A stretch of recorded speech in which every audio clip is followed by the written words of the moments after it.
Okay so script ready है और script किस चीज़ की है ये टॉप टियर एनिमे लिस्ट 2023 ठीक है। एक काम कर वो जेनित्सु वाली स्वॉर्ड लेके आ मेरी। हाँ पागल है क्या साले मेरे कहीं गोटे कर जाते तो।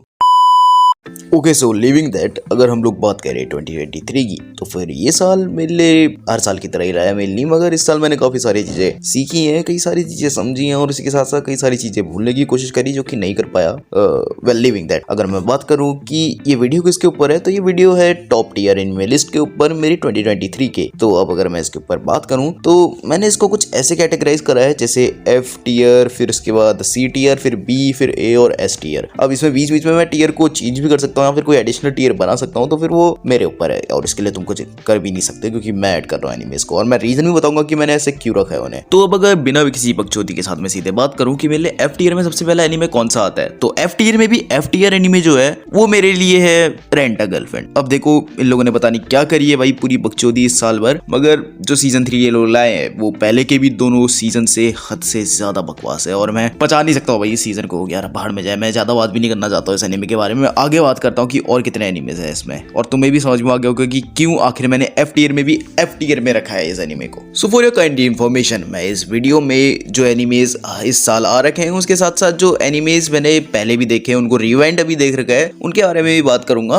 और इसीलिए उनको भी इसमें डालूंगा, तो रेडी रहना। तो अगर मैं एफ टियर में कुछ बढ़िया एनिमेज की बात करूं तो उनमें से एक आता है the danger in my heart. अब इसमें जो अपना मेन कैरेक्टर है यानी कि क्योतारो वो अपनी क्लासमेट, एक पॉपुलर क्लासमेट को मारना चाहता है, उसका मर्डर करना चाहता है, मगर उसका माइंडसेट चेंज हो जाता है बाद में और उसके माइंड में थोड़ा बहुत लव वाला इंटरेस्ट आने लग जाता है उसको लेके। तो ये एनीमे नहीं, ऐसा नहीं है कि बकवास है रेंट अ गर्लफ्रेंड की तरह, है बढ़िया मगर वो वाला टेस्ट नहीं दे पाता है आपको जो आपको 2023 में और एनीमे देखे गए, इसीलिए ये एफ टियर में थोड़ा सा ऊपर पे आ जाता है। अब अगर मैंने जितने एनीमे इस साल देखे उनमें से किसी ऐसे एनीमे के बारे में बात करूं जो कि सी टियर में आने का पोटेंशियल लगता है एफ में होने के बाद भी, तो वो है You guys are gonna kill me, Mashle magic and muscle. अब देखो भड़कने से पहले का मेरी बात सुन लो। इसके कंटेक्स्ट को देखा जाए तो ये काफी ज्यादा हैरी पॉटर से मैच खाता है और उसके साथ साथ अगर मैं इस चीज को कंसीडर करूं, इस फैक्ट को कंसीडर करूं कि इस लिस्ट में मैंने अधिकतर एनिमे जो ऐड करे हैं वो टॉप टियर एनिमेज ही हैं मेनली इस ईयर के, और उसके बाद भी मेरे एफ टियर में आने का एक बहुत अच्छा चांस मिल रहा है इसको क्योंकि मैंने काफी कम एनिमेज इसमें ऐड करे compare to the anime I have watched this year. मैंने 0.5% एनिमे ही ऐड कर रखे हैं इस वीडियो में। सो अलॉन्ग विद दैट अब बढ़ते हैं सी टियर की तरफ को। अब इसमें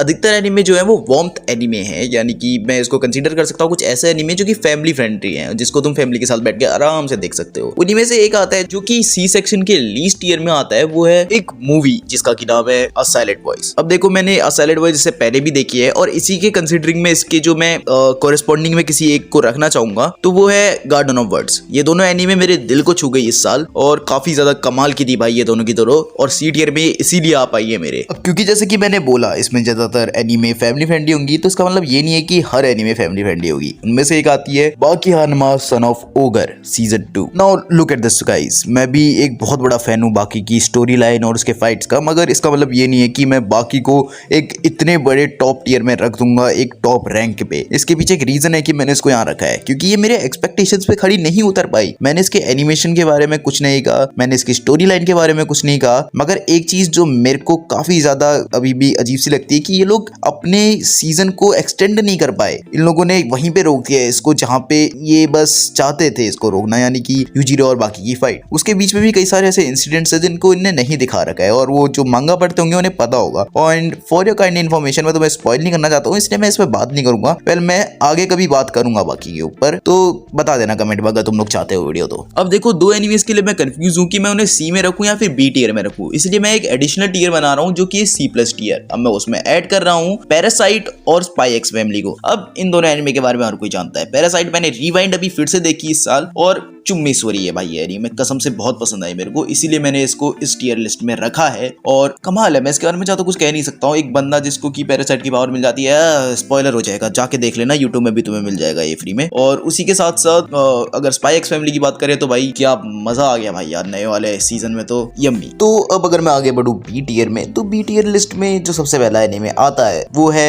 आनोहाना the flower we saw that day. तो ये भी एक वार्मथ फीलिंग एनीमे है, मगर मेनली ये आप लोग को आपको एक सीरीज वाइज मिलेगा, कोई मूवी नहीं है ये, मगर काफी कमाल की है भाई साहब ये भी एनीमे। और इसका कंटेक्स्ट मैं तुम्हें वैसे नहीं बता सकता हूँ, काफी लंबा कंटेक्स्ट है और काफी ज्यादा कॉम्प्लिकेटेड कंटेक्स्ट है इसका, मगर हाँ ये काफी ज्यादा कमाल की है, तो मैं रिकमेंड करूंगा तुम्हें कि तुम ये देखो जाके। अब इसी टाइप में एक और एनीमे है जो कि मैंने हाल ही में देखी, वो एक मूवी है जिसका की नाम है Josee the fish and the tiger. अब इस एनीमे ने मेरे को अंदर से काफी तरीके से हिला दिया, क्योंकि इसमें ये सब कुछ दिखा रखा है कि भाई ये एनीमे हमको ये बताता है कि असल में हमको जो दे रखा है भगवान ने वो हमारे लिए कितना ज्यादा इंपॉर्टेंट है। जो बॉडी पार्ट्स हमारे पास है, जो खाना हमें मिल रहा है और जो सब कुछ हमारे पास है अभी लाइफ में, वो हमारे लिए कितना ज्यादा इंपॉर्टेंट है और हमें उस सबको वर्शिप करना चाहिए। क्योंकि भाई जिसके पास ये नहीं होता है, आप उससे खुद ये पूछ सकते हो, मतलब पूछ भी कह सकते हो मैं क्या बात कर रहा हूँ भाई साहब, खुद सोच के देखो जिनके पास ये नहीं होता उनको कैसा लगता होगा। उसी के ऊपर ये एनीमे है, तो देखना जरूर। अब जो बी टियर में सबसे टॉप पे आता है वो है टोक्यो रिवेंजर्स का सीजन 3। अब भाई साहब इस चीज को मैं ए टियर पे रखना चाहता था, मगर कुछ ऐसे एनीमेज है जो मेरे को काफी ज्यादा और वहां गए इसके कंपेरिजन में काफी ज्यादा पसंद आ गए, मगर क्योंकि मैंने अभी हाल ही में देखा है और जितना मेरी एक्सपेक्टेशन से बढ़ चुकी थी ये उसके आसपास खड़ा उतरा है। ये नहीं कहूंगा कि उससे ज्यादा है या फिर उससे काफी कम है, मगर उसके आसपास है कुछ, मगर फिर भी भाई साहब काफी कमाल काम किया है लोगों ने, जिस हिसाब से मांगा की चीजों को इन्होंने वापस से रीड्रॉ किया है एनिमेशन में। Lovely. Okay so now heading towards our next year जो कि है टियर ए। अब इसमें तो सबसे पहला एनीमे आता है, एनी गेसेस? या that's my one and only favourite sports anime जो कि है हाईक्यू। अब इट्स नॉट लाइक कि मैं हाईक्यू से काफी ज्यादा एडिक्टेड हूं, तो इसके कारण मैंने पूरा का पूरा हाईक्यू इस साल वापस से देख डाला। नहीं, ये इसके पीछे का ये रीजन नहीं है, क्योंकि मैंने हाईक्यू का सीजन 4 और हाईक्यू का शिरातोरीजावा वाली मूवी देखी।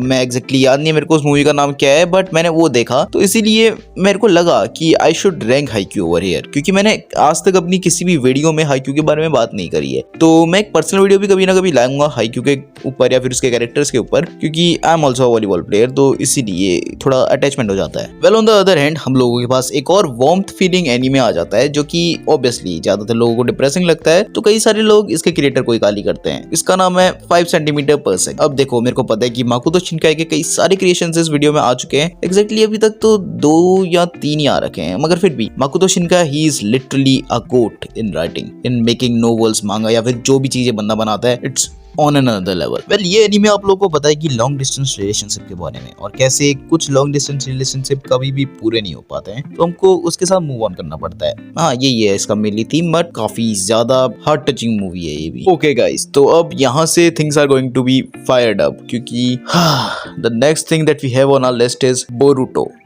देखो अब तुम लोग इससे पहले की गालियां शुरू कर दो, मैं तुम्हें बता दूं कि मैं बोरुटो के एनीमे को जो अभी तक आ रखा है उसके बारे में यहाँ पे बात नहीं कर रहा हूँ। I am talking about it's currently running मांगा। भाई साहब बढ़िया चल रहा है सब, मतलब मैं क्या बोलूं, Boruto he is having the power of every shinobi left and he is considered as the last shinobi. सही है, बढ़िया चल रहा है, ये मांगा पढ़ो तुम लोग भी, तुम्हें भी मजा आएगा। मैं बोल नहीं सकता ज्यादातर इसके बारे में, क्योंकि बोरुटो मेरा कंटेंट नहीं है वो नारुतो वाला, बट बढ़िया है। तो अब इसी के साथ साथ मैं तुम लोग के लिए यहाँ पे कुछ और भी ला रखा हूँ, जो कि है एक इसेकाई टाइप एनीमे जिसका की नाम है that day I got reincarnated as a slime man. Rimuru Tempest, this thing you are seeing on your screen is the true definition of superpower. Now just like the C+ tier, I had also made one more tier जो कि है A+ tier। अब इसमें जो है एक anime है जिसका की नाम है solo leveling. Yes, this thing it's really beautiful in its own। And then मैंने कुछ चीज रिवाइंड भी देखी, जिसमें से कि एक है फुल मेटल अल्केमिस्ट ब्रदरहुड। अब मुझे पता है कि तुम लोग क्या सोच रहे हो, बट या मैंने ये रिवाइंड में देखा, पता नहीं क्यों देखा, मगर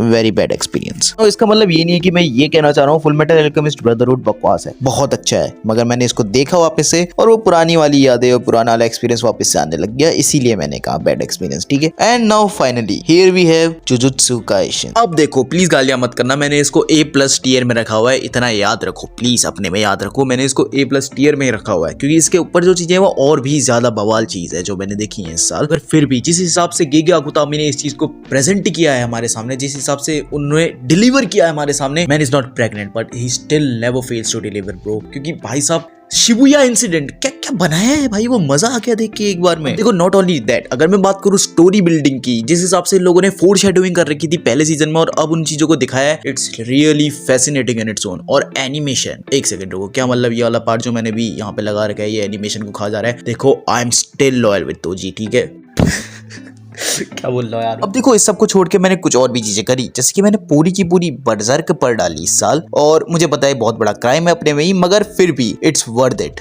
नॉट ओनली दैट, अगर मैं बी टियर में किसी चीज को रखना चाहूंगा पढ़ने के मामले में और देखने के मामले में, दो चीजें बची हैं, उनमें से एक है जुंजी ईतो कलेक्शन, क्योंकि this thing over here it's beautiful and disgusting at the same time. मगर ये कई सारी चीजों को, कई सारी बीमारियों को जो हमारी माइंड में पहले से घुसी हुई है उनके बारे में बताता है, इसलिए it's beautiful at the same time. Not only that, मैंने कुछ ऐसा देखा जो कि मैं किसी को रिकमेंड करना पसंद नहीं करूंगा कि तुम लोग मत ही देखो। और हाँ, ये मेरे को व्यूक ने रिकमेंड पहले नहीं किया था, मैंने उससे पहले ही देख लिया था इस साल, वो है मिडोरी। हाँ, जाके इसके बारे में सर्च मत करना, क्योंकि मैं पहले पता दे रहा हूँ, you guys are gonna regret it अगर तुम इसके बारे में सर्च करोगे। मैंने पहले तुम्हें इसके बारे में बता दिया था। And now finally heading towards S tier, तो मैं तुम्हें बताऊं तो यहाँ पे कौन है? जी हाँ, यहाँ पे है वन पीस। वन पीस इसलिए क्योंकि ये चीज एक ऐसी चीज है जिसको एक लेजेंड ने बना रखा है। लाइक लिटरली ओदा सेंसे इज कोटेड, इसने हमें वो सब कुछ दे दिया है जो कि हम चाहते थे। वन पीस है क्या? वन पीस के कई सारी मिस्ट्रीज, जैसे कि शांक्स का बाप कौन है, और यहाँ तक कि animation level. Well, animation level से याद आया अटैक ऑन टाइटन। अब अगर मैं इसको यहाँ पे नहीं पोस्ट करता इस रैंक पे, तो तुम लोग मेरे को सच में मार देते भाई, तुम लिटरली टर्मिनेट कर देते मेरा चैनल, जो कि होने वाला है, तो कॉपीराइट स्ट्राइक पहले आ गए। तो अगर उस चीज को हम छोड़े, इस चीज को देखे कि इस साल इन लोगों ने हमें फाइनल सीजन दिया था एओटी का, और उसमें भी एरन की डेथ हो गई, रोला के गए साले, मगर मजा आ गया भाई। तो